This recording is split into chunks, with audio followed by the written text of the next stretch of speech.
ఏరా ఎందుకు రాయను కొడతా ఆ జోన్ ఎట్ట కొట్టాడు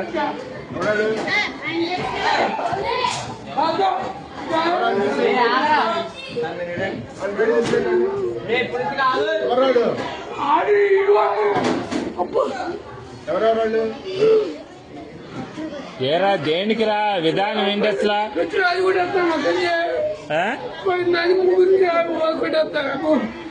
తెలీదు అడు కొట్టాడు కొడు చెప్పండి రే ఎందుకు రా విధానం అట్లా కాదు అసలు తప్పు కదా మాస్టర్ నాకు ఇది ఏదైనా ఉంటే టీచర్తో చెప్పాలి కానీ కొట్టుకోవడం ఎందుకురా అసలు తప్పు కదరా అది అట్లా ఏదన్నా ఉంటే నువ్వు కొట్టకూడదమ్మా మీ అమ్మ కాదురా ఎవరినన్నా అంటే మాస్టర్ దగ్గర చెప్పు నువ్వు ఆయన యాక్షన్ తీసుకుంటాడుగా మీ అమ్మ వీడియోలు అయ్యేంది అన్ని చేస్తా నేను నీటి చేస్తా ఏం చేస్తారా మీరు